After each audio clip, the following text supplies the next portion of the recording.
Last time we spoke about the Allied offensive against Mubo and the naval battle of Kolombangara. The Australians and Americans were continuing their drive towards Salamaua and Lae, but in their way was the once heavily fortified area of Mubo.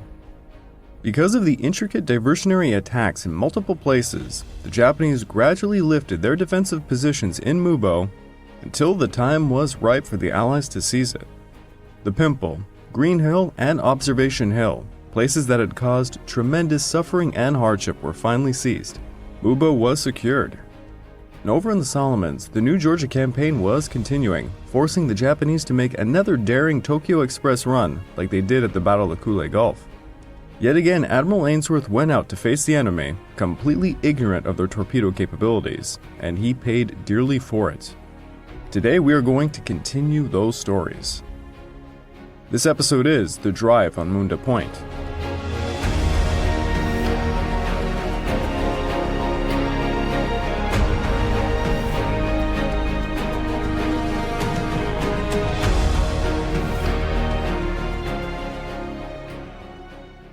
Welcome to the Pacific War Podcast week by week, and I'm your dutiful host, Craig Watson. But before we can begin, I just want to remind you all that this podcast is only made possible through the efforts of Kings and Generals over at YouTube.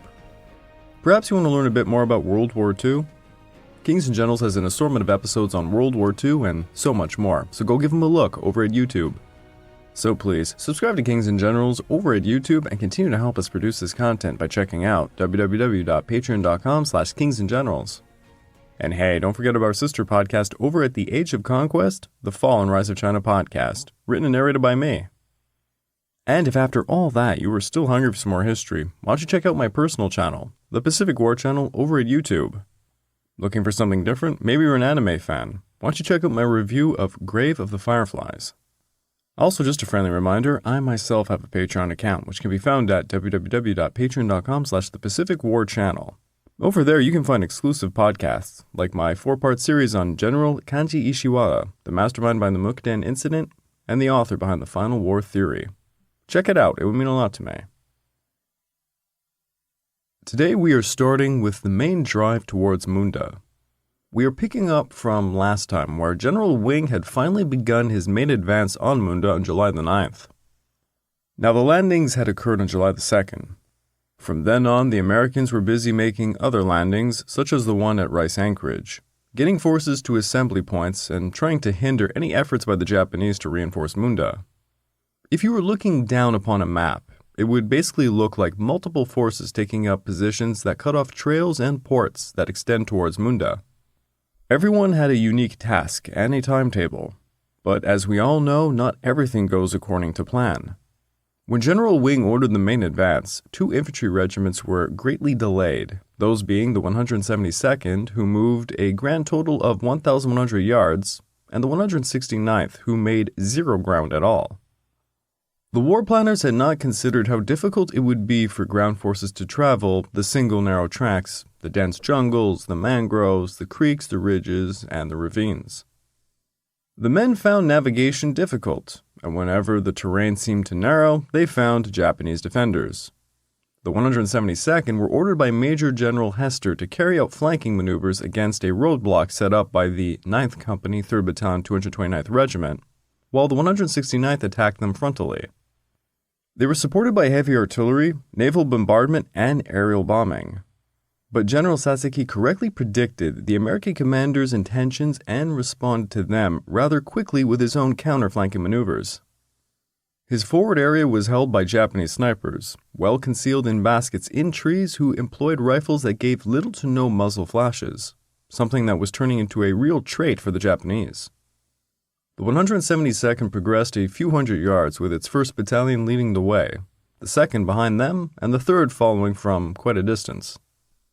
They were assaulting a point where the Munda Trail intersected another trail running southwest to a beach, and southeast of this were the native villages of Ilangana and Liana.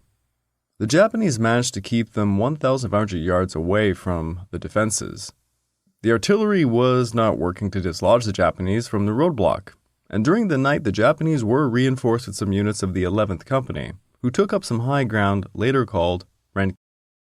This made things ever worse for the inexperienced and pretty brutally shaken 169th, who had the unfortunate job of meeting them in a frontal assault. Things were becoming even worse for General Wing. Despite the slow progress, the American forces had actually overstretched their logistics by July the 10th. The 118th Engineer Battalion had been making some good progress building up a jeep trail going from Zazana to the Barkay River. They relied on information provided by native scouts, and the engineers built the trail over high dry ground, averaging around half a mile or so per day. But the 5-foot deep, fast-running stream east of the Barkay caused a ton of soft mud, not very engineer-friendly. To get the ground firm enough for footbridges and such, they were forced to swing the road northward parallel to the river for over 2 miles. This gap between the end and the front of the road meant nearly half of the combat troops were forced to carry forward ammunition, food, water, and other supplies. And let us not forget, everyone who was getting sick or wounded needed to be carried back on the same roadways. Again, logistics are not as sexy as the combat, and don't usually get much time of day. But it's important for any war effort. Hell, look at Russia today. To solve his logistical headache, General Hester decided to divert the 172nd Infantry Regiment south towards Liana, while the 169th would continue their miserable work, advancing up the Munda Trail. Now, Liana was just 500 yards east of the main Japanese defensive line at Iligana, currently being held by the 2nd and 3rd Battalions of the 229th Regiment and the 2nd Independent Quick Firing Battalion, all under the command of Colonel Hirata Genjiro. The 172nd would have the support of the 3rd Battalion, 103rd Regiment, and 8 M3 Stuart tanks of the 9th Defense Battalion, who were expected to land at Liana by July the 13th. On the morning of the 11th, the 172nd began turning south, wading through some knee-deep mud and having the Japanese fire motors upon them. By midway, they had advanced 450 yards when they came across some Japanese pillboxes. While all this was going on, the 169th were pushing against the Japanese upon some high ground, leading to a stalemate. Because of all of this, Colonel Temple Holland replaced Colonel Eisen as commander of the 169th, and Colonel Frederick Ranke took command of the 3rd Battalion, which was being led at that time by Major William Stebbins. On July the 12th, Colonel Holland began a plan calling for the 1st Battalion to attack frontally, while the 2nd Battalion enveloped the Japanese left flank. The 3rd Battalion, who were in reserve, were released to engage the enemy, but the entire thing bogged down immediately as units became intermingled with the 172nd, who were on their way over to Liana. Meanwhile, Rear Admiral Aaron Merrill with Task Force 36 was ordered to depart Iron Bottom Sound, to head over to the Blanche Channel to provide naval bombardment in coordination with the heavy artillery in Rendova and aerial bombing from the air cells. Merrill took 4 light cruisers, Columbia, Cleveland, Denver, and Multiplier, into the narrow channel while his 2 destroyers, Fahrenholt and Buchanan, took up a position near the Munda Bar to shell the Kokengolo Hill area. Merrill's force fired 8,600 shells for over 40 minutes, which did clear the jungle in front of the advancing troops, but ultimately did little else as they were forced to fire a mile in front of the American positions, but within that mile were the said Japanese defenses. As you can imagine, the boys on the ground were all too excited to now advance, only to find the same unhampered enemy facing them. The 1st Battalion, 169th Regiment managed to gain about 300 yards.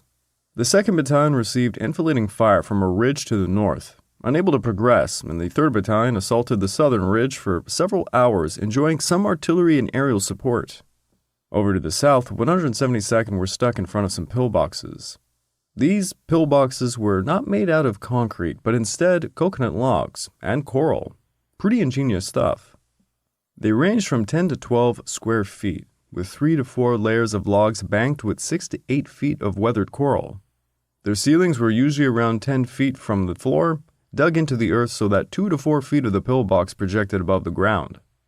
Each had several firing slits for their riflemen or machine gun crews.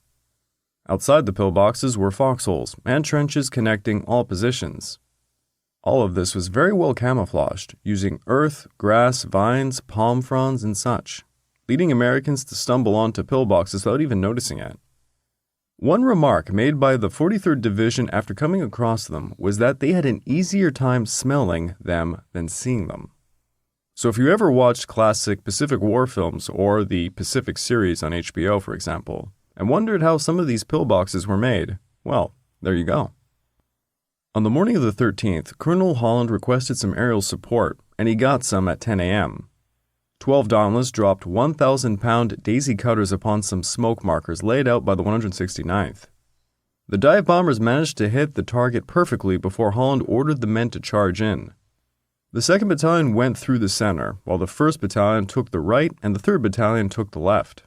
They hit the north and south ridges trying to envelop the Japanese. E and F companies of the 2nd Battalion ran into some heavy machine gun fire, causing a halt. The 1st Battalion tried to climb the north ridge, but they were obstructed by a ton of felled trees and craters due to the bombing. The Japanese who survived the bombardments opened fire from their pillboxes, keeping the Americans in check. The charging Americans, now without artillery or mortar support, tried to push forward with rifles and bayonet, seeing many killed upon the crest or wounded. Company B would lose 3 out of its 4 officers alone. The 3rd Battalion, now led by Colonel Renke, fought for some hours, managing to progress 500 yards into the Japanese lines, securing the southern ridge. They fought pillbox through pillbox. It was a terribly bloody affair, resulting in 100 casualties. When they took the ridge, they held the position, beating back several counterattacks during the night, to which the men then named the ridge Renke. Soon the 1st and 2nd Battalions took up positions on the 3rd's flanks, securing Renke Ridge, while the Japanese concentrated on the northern ridge, and to the west they held some higher ground called Horseshoe Hill. Meanwhile, the 172nd had their lines of communication cut off to their rear by the Japanese, forcing them to quicken up the pace as they were running low on food. They made it to Liana Beach in the late afternoon, successfully securing the beach and organizing defensive positions rather quickly. The following morning, General Hester landed the 3rd Battalion 103rd Regiment and the tanks to back them up at Liana. This came also with some much-needed supplies for the worn-out men. Having supplied the men to the southern beach, now the men in the northern front required resupply as well. Renke's men were tossing back more and more counterattacks. One morning, Japanese artillery fired upon the ridge, bursting a tree that killed 4 men and wounded 23. Alongside this, 5 men were reported to have a case of shell shock, and 7 others war neurosis. Machine gun fire claimed 2 men, wounded another 5. At 8 p.m., artillery began again, killing another 8 men and wounding 26. There were no medical officers with the battalion, leaving medics to do what they could. Despite the hardship, the 3rd Battalion held their ground, and gradually the Japanese evacuated the northern ridge, which the 2nd Battalion quickly seized. Engineers also finished a bridge going over the Barake River on the 12th, and on the 14th it extended the trail within 500 yards of the 169th's front lines. Supply lines were finally being secured, and more importantly, the wounded would be able to be safely transported back down them. By July the 17th, the 43rd Division had 90 deaths, 636 wounded in action, and over 1,000 cases of sickness ranging from the ever-present friend malaria, but also diarrhea, dysentery, and such. As mentioned, cases of psychological problems were also very apparent. Half of the 43rd Division were suffering from war neurosis, which today we call combat stress reaction, CSR. This is an acute reaction from the stress of war that causes the combatant to feel fatigued, have slower reactions, be indecisive, and can become quite disconnected from one's surroundings. If you've ever heard of the 1,000-yard stare, this is that kind of situation. It's classic psychological trauma, kind of similar to what I assume many of you listeners would think of as PTSD, but it is not the same thing. PTSD can see durations lasting months, if not even years, while CSR has a short duration. Small tidbit of information, since my first degree is in neuroscience, by the way. A fairly recent study in the later 2000s was done to look at the issue of CSR, shell shock, and other things from a neurological point of view. The idea was to figure out if a specific physical damage was being done to parts of the brain during blast trauma, for example, that caused combat stress reactions. The reason the study was done was because the symptoms from such maladies often overlapped with things you would see in traumatic brain injuries. Anyways, it was just some interesting reading I did back in my uni days. As pointed out by historian Samuel Eliot Morrison, it seemed General Hester's choice of sending the 172nd Infantry Regiment south had greatly exposed the inexperienced 169th. In his words, "This was perhaps the worst blunder in the most unintelligently waged land campaign of the Pacific War, with the possible exception of Okinawa. Leana should have been chosen as the initial beachhead. If it was now required, the 172nd should have been withdrawn from Zazana and landed at Leana under naval gunfire and air support. Or Hester might have made the landing with his reserves then waiting at Rendova. As it was, General Sasaki interpreted the move correctly and by nightfall had brought both advances to a standstill." In order to break the deadlock that was occurring, some of the command structure would be reorganized. This coincided with half of the 43rd Division being knocked out from commission, prompting General Hester to request reinforcements for the drive against Munda. General Harmon performed an inspection of the situation and he reported back to Admiral Halsey on Guadalcanal. He advised sending forward General Oscar Griswold of the 14th Corps with a forward echelon of staff so that he could begin building up the administrative supply and planning for the future New Georgia occupational force. Once Munda fell, this would allow General Hester to carry on against Villa. Harmon justified this by stating Hester's force was too small to do it, but there was another rationale. By doing this, it would relegate Admiral Turner to a supporting role, whom the Army and Marines were resenting because of what they deemed to be his meddling of ground operations. Admiral Turner opposed the idea, and Halsey replied to Harmon he could simply increase Hester's staff. This prompted Harmon to fly back to Comsopac HQ on Nomea to personally talk to Halsey and force the issue. Griswold showed up at midnight on the 15th, assuming command of the occupational force, leaving Hester to focus on the actions of the 43rd Division's offensive. Griswold began his new task by directing Major General Robert Baitler and the rest of the 37th Division over to New Georgia alongside Colonel Holland's 161st Regiment and his 25th Division. Over at Zenana, the 1st Battalion of the 145th Regiment arrived at 5 p.m., which Colonel Holland tossed up to help reinforce the 169th. Now that Admiral Turner was relieved as commander of the South Pacific Amphibious Force, his new orders were to take up command in the Central Pacific offensives, replacing Admiral Wilkinson. Now General Hester was preparing for a corps-level offensive, but it would take over 10 days to build up, and in the meantime the Japanese began to prepare a major counteroffensive.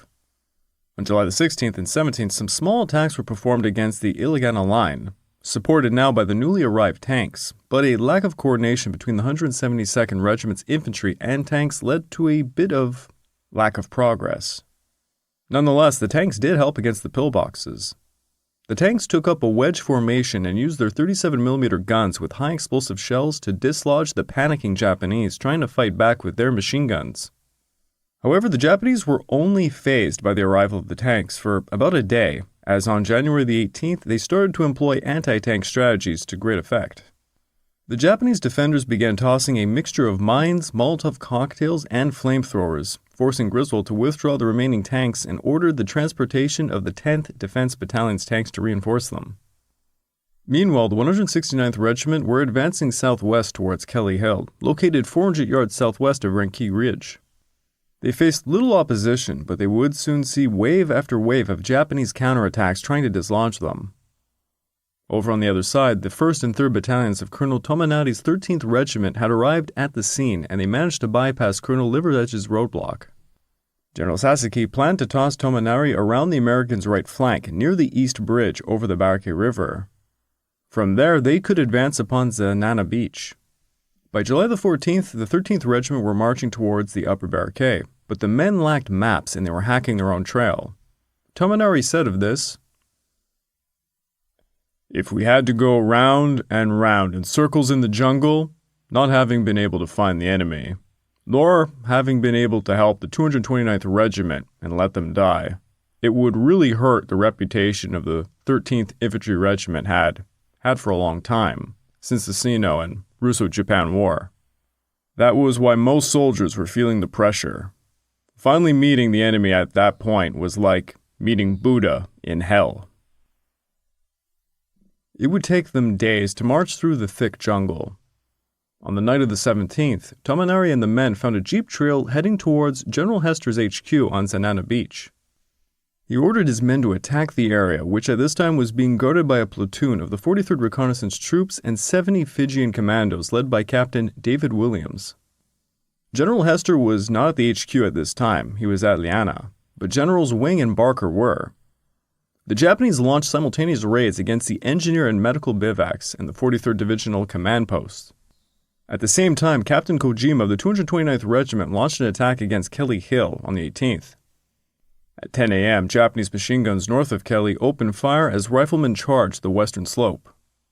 The 1st Battalion fired upon the charging Japanese as the 3rd Battalion fired upon the machine gunners to the north. The Japanese assault was threatening to break the line. Many of the Japanese managed to crawl within grenade-tossing distance of the northern line of the 1st Battalion, but mortar fire forced them back. It was an extremely bloody attack, and the 1st Battalion reported finding 102 dead Japanese upon the slopes at daybreak. Another pre-dawn attack was launched by the 2nd Battalion 229th Infantry against the 3rd Battalion 103rd Infantry, but it was also repulsed. The attacks were done to prevent the American troops from helping the men over at Zanana.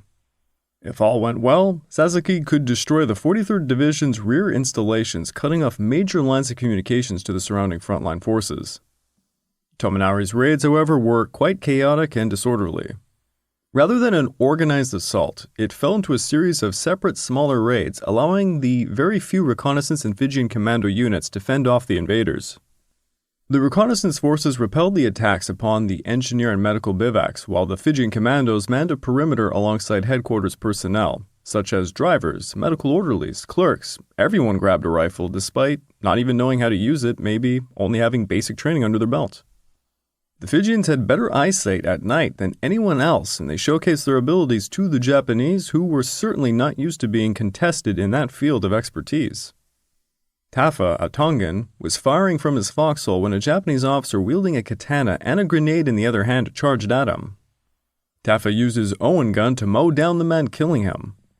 The Japanese officer was later found to be carrying documents showcasing the full strength of the Japanese forces and details of their mission. The Japanese were screaming as they charged from all directions as the close-quarters melee raged on. The Japanese managed to infiltrate the perimeter multiple times, destroying communications equipment, but they could not reach the most important part of the area, General Barker's artillery. Barker unleashed a tight box barrage from extremely close range to devastating effect. The Japanese had no other option than to flee up the jeep trail from whence they came. Tominari had his surviving forces erect some roadblocks for the next 3 days, but Sasaki's hopes of knocking out the 43rd Division's HQ were all but thwarted. Having survived the major counter-offensive, the 148th Regiment were quickly landed at Zanana, and on the 18th they were soon sent over to Renki Ridge to relieve the poor 169th Regiment. Colonel Stuart Baxter of the 148th Regiment was surprised by the roadblocks as Griswold never warned him about them. His advance parties were ambushed, leading to 2 deaths and some wounded. During the night, the Japanese were found drunk off looted whiskey they had taken from the rations dump near the bridge at Barake. There was a clash where a platoon from the 169th were bringing wounded men down. The drunk Japanese managed to kill many of the wounded men, being carried on litters alongside 2 medics. The bridge henceforth was called Butcher's Bridge. The next morning at 8 a.m., Baxter sent his 1st Battalion and his HQ up the Jeep Road to fight the Japanese, but as they went up it seemed the Japanese had withdrawn. Baxter's men crossed the East Bridge without incident, but as they went further up the road, suddenly Japanese machine guns opened up on them. One company lost over a dozen men to this ambush, and soon the Japanese were attacking his flanks, forcing Baxter to dig in. By July the 21st, the Japanese would finally depart the area, allowing the 148th Regiment to relieve the 169th. As for the 169th, they were sent over to Rendova, and General Beitler took command of the 37th Division, whom he reshuffled for a new offensive. A 1,300-yard line was formed north of Iligana, with Hester's 43rd Division to the south and Beitler's 37th Division to the north. By this point, Hester moved his 43rd Division command post from Zanana to Leana, where many trails were being created to help with the supply lines. Griswold now planned to start an offensive on July the 25th, opening up with a naval, artillery, and aerial bombardment, before infantry and tanks performed a frontal assault upon the Japanese lines. The 43rd Division would hit from the left to take Lambetti Plantation and its airfield, while the 37th Division would hit from the right against Bibilo Hill, thus enveloping the Japanese north of the airfield. Meanwhile, Colonel Curran's 4th Raiders had secured Inugai Inlet, allowing Liver's Edge to launch his attack against Beiroko. For the attack on Beiroko, Liver's Edge planned to use the 1st and 4th Raiders along the Inugai-Beiroko Trail to hit the Japanese frontally, while the 3rd Battalion with the 148th Regiment would take the Triri-Beiroko Trail to hit their southern flank. Liver's Edge appeared to have expected aerial bombing support, but did not request or failed to request the air support in time. On the morning of the 20th, the forces began their advance. At 10 a.m., Colonel Griffin's 1st Raiders ran into some Japanese outposts manned by just a handful of Japanese. They fired upon them, sending them fleeing. As they continued their advance, they soon came across a much larger force. Eventually, they were forced to halt as they came upon the Japanese main defensive line at around noon. Commander Okimura Saburo had created 4 successive lines of mutually supporting pillboxes on low parallel ridges running north to south. Meanwhile, the 4th Raiders advanced within 300 yards short of the shore of the Beiroko harbor, meeting the Japanese lines of defense. At 2:30 p.m., Griffin's D Company managed to break into the first line of defense, but an hour later, Okimura ordered heavy mortar fire from the ridges, pushing the Americans back and turning the area into a killing field. The 1st Raiders were unable to move forward, now resting their hopes on the 4th Raiders making a breakthrough in the south. The 4th Raiders ran into the Japanese main line during the midday and were not making any progress. Liver's Edge called the forces at the front and consequently ordered the 2 Raider battalions to take up defensive positions further east on some high ground. The Raiders had suffered 200 casualties before they retired to the south shores of Lilan Lagoon. The next day, reinforcements came over from Inugai, along with some air support. At 9:50 a.m., 24 Dauntless, 25 Avengers, and 8 B-25s swooped in to bomb Beiroko. This was followed up at noon by 37 Avengers, 6 B-25s, and then at 4 p.m., 48 Dauntless and 25 other Avengers. 130 tons of bombs hit Beiroko, alongside an estimated 24,000 rounds of machine gun bullets. Liver's Edge ordered the men to sit tight and hold their positions, for now, along a line stretching from Inugai, Triri, and Rice Anchorage. Meanwhile, after the victory during the Battle of Kolombangara, Admiral Samajima formed a new night battle unit consisting of the heavy cruisers Kumano, Suzuya, and Chokai, light cruisers Sendai, and destroyers Yugiri, Kiyonami, Yukikaze, and Hamakaze, led by Admiral Nishimura. Their unit was given the task of harassing American transport efforts. Rear Admiral Ijin Matsuji was now commanding the reinforcement unit who were going to make a run on the 17th. But this was greatly hampered by American airstrikes against Buen. On the 17th, 7 B-24s, 32 P-38s and P-40s, 37 Dauntless, 36 Avengers, and 64 Wildcats and Corsairs hit Buen. 48 Zeros began to take off from Kahili, but they could not scramble fast enough as the Americans bombed the shipping, setting a cargo ship on fire before Hatsuyuki could take a direct hit to her forward magazine, sinking her, and 3 other destroyers were damaged. 13 Zeros were shot down, while the Americans only lost 6 aircraft. Many of Ijuin's transports received some minor damage, delaying his departure. On July the 19th, Nishimura attempted a reinforcement run to New Georgia, but his force was intercepted northwest of Kolombangara by a pack of Avengers. Nishimura's ships scattered at high speed upon seeing the enemy aircraft, but Yugiri was successfully torpedoed and sank as a result. The Kiyonami stuck behind to grab some survivors. Meanwhile, cruisers Chokai and Kumano were also heavily damaged. The Kiyonami was later attacked by some B-25s who bombed her at masthead level, leaving her dead in the water.